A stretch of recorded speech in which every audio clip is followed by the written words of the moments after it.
Shalom. We continue with our study in Pirkei Avot. We are on chapter 5, of course, and we begin today with Mishna number 12. Now we begin with number 4.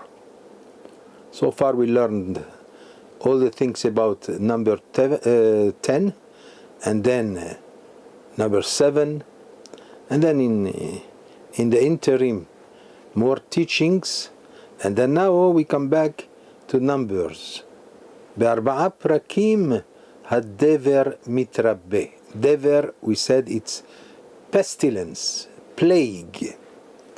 And we know that because it's a kind of punishment that God bring upon the world when the Jewish people does not observe some of the mitzvot, some of the precepts, the commandments of the Torah.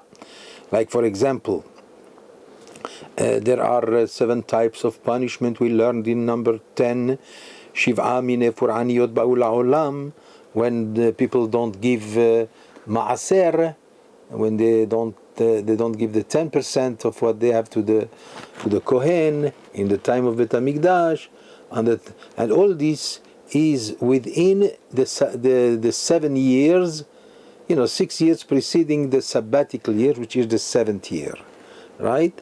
So now the Mishnah number 12 is going to teach us that there are 4 periods in those 7 years, including the sabbatical year, in which we see that there is also a problem. The problem is, of course, is the kind of punishment for our lacking in some of the observances that we have to fulfill. For example, on the 3rd year of the within the sabbatical year, the 3rd year, we have to give ma'aser ani. The ma'aser, the 10%, should be given to the poor, not necessarily for the Kohen, like the regular ma'aser. But on the 3rd year, those 10% must be given to the poor. So if people are lacking with this mitzvah and they don't observe it properly, then you have to expect that a punishment will come upon the world. One small introduction to this Mishnah is that whenever it says pestilence comes to the world or punishment comes upon the world, it does suggest that even though it's because of the sin that only the Jewish people has been commanded to observe, right? If they commit a sin, so the whole world pays for it. In other words, if there is a flood, let's say in an area very far from the land of Israel, an area of the non-Jewish area, it still could happen there because of a sin committed by the Jewish people or a lack of observance of the Torah. Of course, that increases the responsibility that the Jew should feel towards the world. It's very possible that that's the reason why there is anti-Semitism. Of course, the Goy does not understand. But the truth is that there is such a thing. In Kabbalah, for example, when we learn Kabbalah, we know that if we do one mitzvah, we bring great benefits to the world. We commit a sin, we bring also a kind of punishment upon the world. At every place during the prayer of every morning, there is what we call aliyah v'tikkun. We elevate ourselves and we bring a kind of fixing, a remedy to the world. Of course, the world doesn't know that, so they hate us, probably because there is some reason behind it. It is possible that by instinct they know that the world suffers also because of the iniquities of the Jewish people, but they forget that all the good things that have happened upon the world is because of the Jewish people also.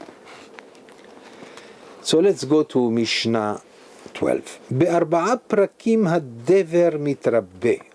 We said that the pestilence could come to the world because of as a punishment for that or that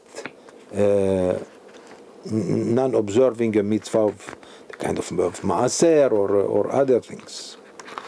There are 4 periods within the sabbatical year in which, at 4 periods for the 7-year sabbatical cycle, pestilence increases, which means it's not the reason for which pestilence comes, but it is the reason for which, for certain sins that we are going to say, that pestilence which already arrived can increase, can worsen.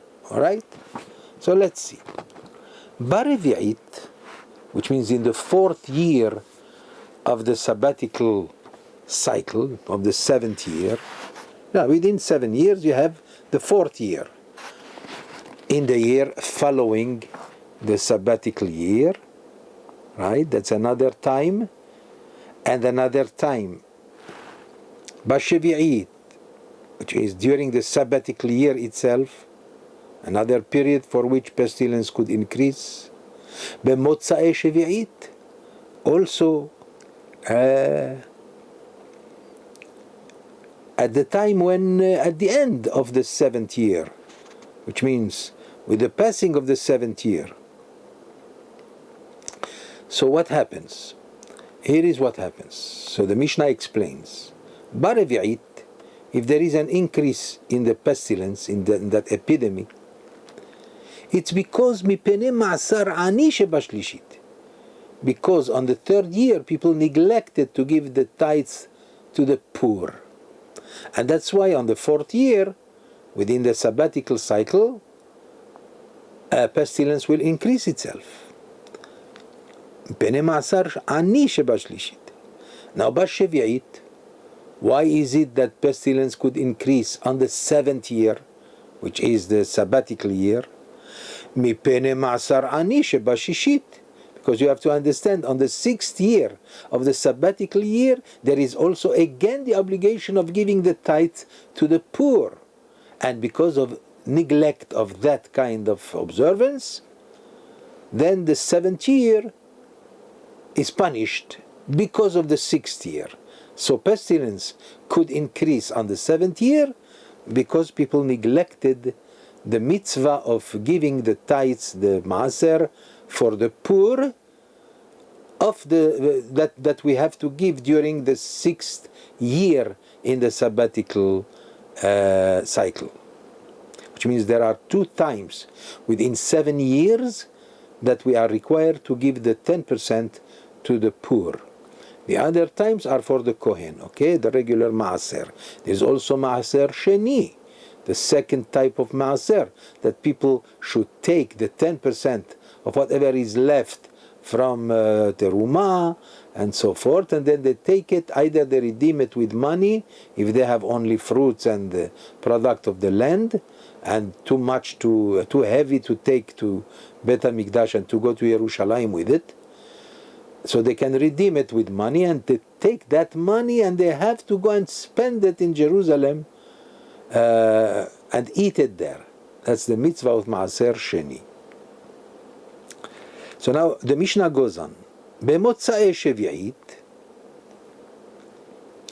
in the year following the sabbatical year, that's Motza'e Shevi'it, which means after the 7th year have passed, now begin another time, right? It's called Motza'e Shevi'it. What follows, the year that follows, also there could be an increase in the pestilence. Why? Mipene perot Shevi'it, because of the laws, violating the laws of the sabbatical produce.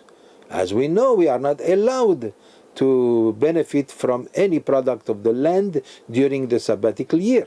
If people neglect that, that's why after the 7th year, we also get a punishment, which is the increase in pestilence. Or could be any kind of punishment. There is another period in which there is a possibility of a catastrophe that happens to the world, or plain increase in the pestilence. Which pestilence comes in a very heavy way.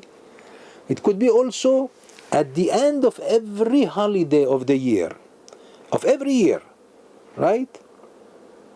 The conclusion of the festival, let's say of Sukkot, there could be also a big punishment. For what? Because when people neglect the mitzvah of giving to the poor, it means robbing the poor of their gifts. There are several gifts that should be given to the poor in the time of the temple, of course. You have to leave the corners of your field for the poor. That's called pe'ah. That's corner. And then shikha. Let's say you went to harvest or to collect the fruits from the trees, and some of the trees fell, or whatever you fell from your hands after you harvested, you should not pick it up. Leave it there for the poor. That's called leket. And leket, shikha, those are known as the gifts of the poor. If people neglect to do so in those times, it could bring pestilence or increase the pestilence that was even before. Well, there's much to say about this Mishnah. Today, is it relevant or not? We know very well that in modern times, God is very magnanimous by not reacting with punishments against so much of sin committing sins. It is possible because God says, well, most of the people are not religious. Whom is He going to punish? So therefore, even though there are punishments, but they are covered, they are not known. It's also possible because soon the Mashiach is coming, and the Kabbalists say that before that, Rabbi Chaim Vital, the great disciple of the Ari HaKadosh, says that even if you do one mitzvah, you observe one single mitzvah of the 613 properly, it could save you. Of course, one could say, then I'll do only one mitzvah. No, but you don't know which mitzvah is appropriate for you. So therefore you have to do all of them. Now let's go to Mishnah number 13. Arba midot ba'adam. There are 4 character types among people. Ha'omer, here is number 1. That has to do with character of people. Some people are very generous, some people are very stingy, and so forth. Nature is nature, right? Of course, we have to overcome. If you see that there is a nature within you that is not good, you have to try to remedy, to fix it, to make it better, to enhance it, and so forth. That's why we are here in this world. That's why this world is known as Olam HaTikun, the world of remedy. We come here to fix things, to repair things that we have committed, maybe in a different life, and so forth. So, one bad character, I'm not saying all of them, all the characters are bad, but anyone who says, for example, Sheli Shela Omer, anyone who says, Sheli Shela, Shelcha, Sheli Sheli, whatever is mine, doesn't belong to anybody. Veshelcha, Shelcha. Sounds very fair, right? My possessions are my possessions. Your possessions are your possessions. So, our sages said, Zomidda benonit. It's a kind of an average character of type. Which means that's the average people. People are normally fair. Except if they are evil. Right? But if they are fair, then they know, okay, what is yours is yours, what is mine is mine. Fair enough, fair. V'yesh omrin, but there is a speculation about this. Is it really good? Or is it just average? Or maybe it's bad? Yesh omrin, zo midat Sodom. Some say this is the characteristic of Sodom. Why? Because this kind of rule, what is yours, what is mine, prevent people from helping those who have nothing. The poor people, for example, would be destined, if they come to Sodom, they would die. In fact, there was such a law in the city of Sodom. Anyone who comes from the outside, be careful not to give him anything. If you give him anything, he'll die, and the one who gives also will die. And there are many stories about this, but that's not the issue here.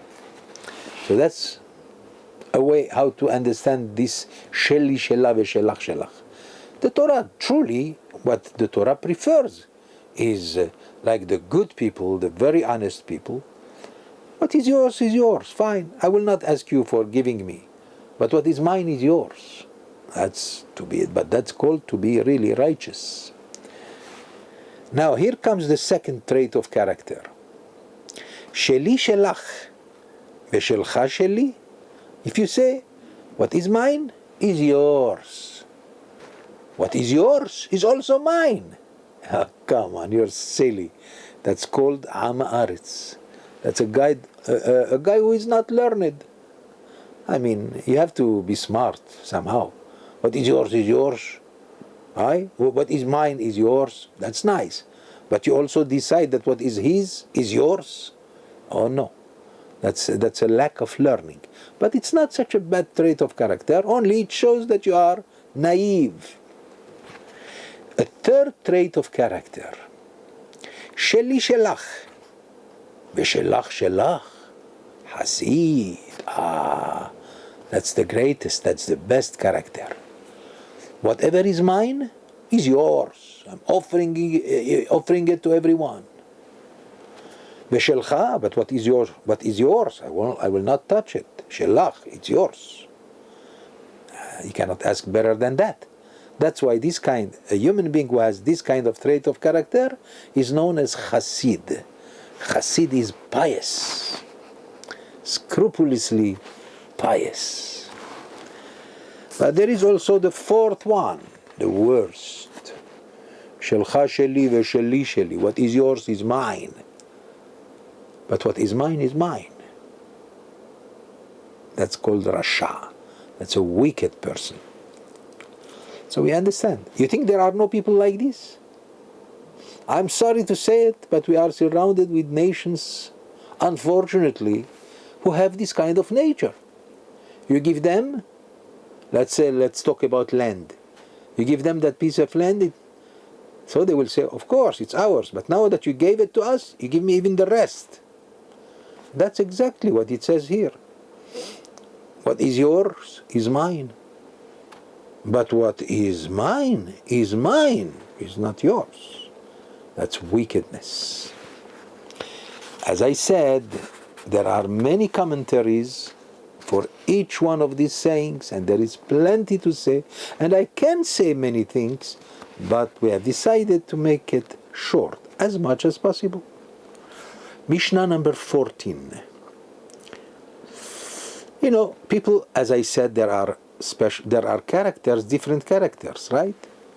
There are different natures. But there are also types of temperament or opinions, but within the nature of a human being, which means a temperament. There is a guy here, is number one. We said there are 4 different types. Noach lichos v'noach lirtzot. A person who is easy to anger, very bad. But at the same time he is noach lirtzot. He is easy also to appease. Very good, okay. Yatsa secharo behefsedo. What happens is that his gain is offset by his loss. What does it mean?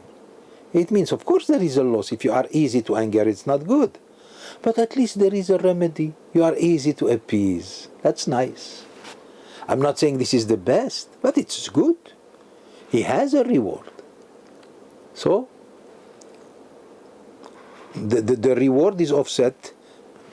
I mean, the reward might be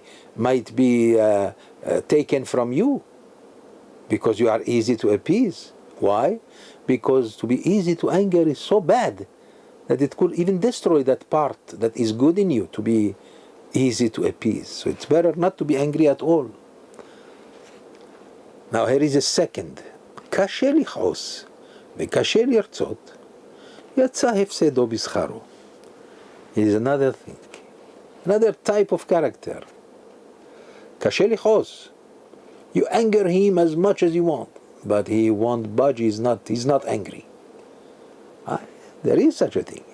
Among the Jewish people, there were some great people like Hillel.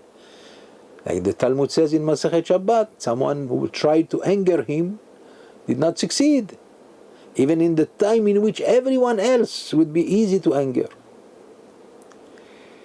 So if you are very hard to anger, which means you don't get angry easily, but at the same time, קשה לרצות. But once you get angry, it's impossible to appease you. All right, there is a gain, that it's not easy to make you angry. But there is a big loss also. Once you get angry, you are so stubborn, you don't want to forgive. That's very bad. But it says, יצא הפסדו, he has a loss. But it's offset by the reward. The reward is big because you don't get angry easily. There is a third type of character. קשה לכעוס ונוח לרצות. Oh my goodness. That's the ideal. It's very hard to get you angry. But at the same time, if you get angry, you are very easy to appease. Once someone comes and says, I'm sorry, of course, I forgive you. That's it, it's over. This guy is a chassid. He's pious. In this vein that we are studying here, chassid does not mean only in religion, it means he is really a wonderful man, pious. But there is also the fourth kind of character, the worst. נוח לכעוס, very easy to anger. At the same time, voila, וקשה לרצות. You can't. You could ask him forgiveness, you could please forgive me. Nothing doing. And yet he's very easy to anger. So in every point of view, he is the worst. That's a rasha. That's evil. You see, sometimes the character of temperament of a guy is this kind of nature, right? What can you do? Well, what can you do? You have to overcome. You cannot let yourself as a slave of your own instinct. If it comes to you to anger, you get angry immediately. At the same time, you have the nature of stubbornness. You don't want to forgive.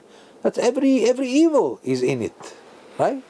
Many times nations went to war for years just because of stubbornness, not willing to just accept something or to admit or to just make an arrangement. Mishnah number 16. Mishnah number 15. We are still in number 4. There are أربع midot בתלמידים. Take students. There are 4 types of students. מהיר לשמוע ומהיר לאבד. You have a student who is very quick to absorb the lesson from the teacher. But at the same time, he's so quick to forget or to lose what he learned. One should do his best. What you learn, our sages said, כל השוכח דבר ממשנתו. If you forget, if you allow yourself, not if you forget because you couldn't help it, but if you allow yourself because of neglect or because of wasting time, what you have learned and remembered, you let yourself forget it. That's a terrible crime. So anyway, the first kind of student, מהיר לשמוע, quick to absorb. ומהיר לאבד, but he's also easy to forget. So what have he done? יצא שכרו בהפסדו. The reward that he could have for learning quickly is losing it because he's offset by the loss that he forgot what he learned. Of course, you should ask me, so what should he do if that's his nature? What do you mean, what should he do? People have to be the master of themselves. If God gave him the gift to be able to understand quickly and to retain, and then he allows himself to forget, that's a crime. It's such a waste. Of course he has to give the account for it. So what should he do?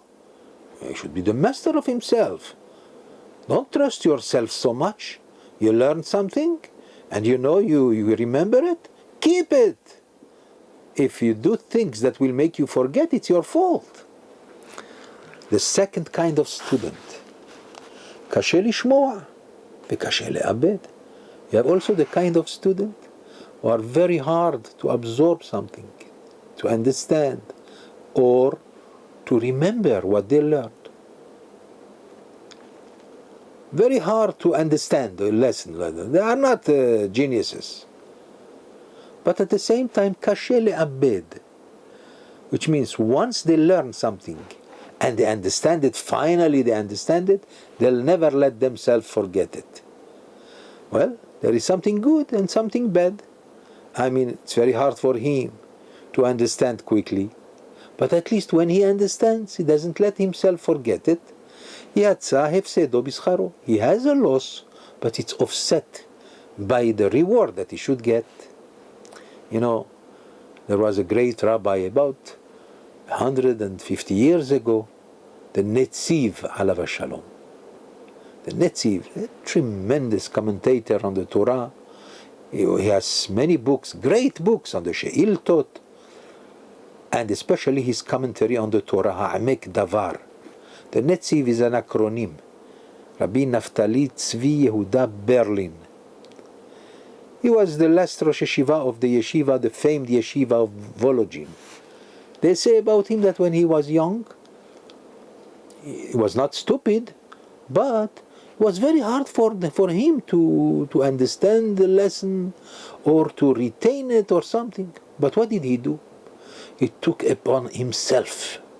He took it upon himself to learn steadily, without relaxing at all. Day after day, day after day, day after day, until he became the Rosh Yeshiva of Vologin, the greatest luminary of the generation. That teaches us a lesson. Because most cases, when you have a child, for example, who does not absorb quickly, so everybody calls him stupid and so forth. So he let himself live a stupid life. But if he can fight it and overcome, he will overcome.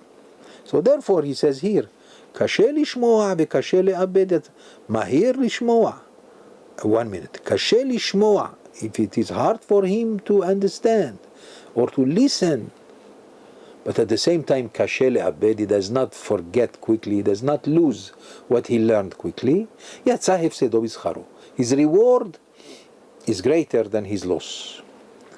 A third kind of students, מהיר לשמוע וקשה לאבד. זה חלק טוב. Here is the best kind of student. That's a gift. He's quick to absorb what he learned, right? But at the same time he does not forget, which means he does not let himself forget. קשה לאבד. זה חלק טוב. That's a marvelous portion, which means a gift that was given to him. On one hand, he learns quickly. On the other hand, he does not forget. That's the best. How much more can you ask? But there is a fourth one. קשה לשמוע ומהיר לאבד. זה חלק רע. That's a terrible thing to be. On one hand, קשה לשמוע. It's very hard to listen, to understand, to concentrate. Right? Very hard to learn. But at the same time, if finally he learns something, he forgets it the next day. So what did he get? Nothing. So, זה חלק רע. That's a terrible and bad portion.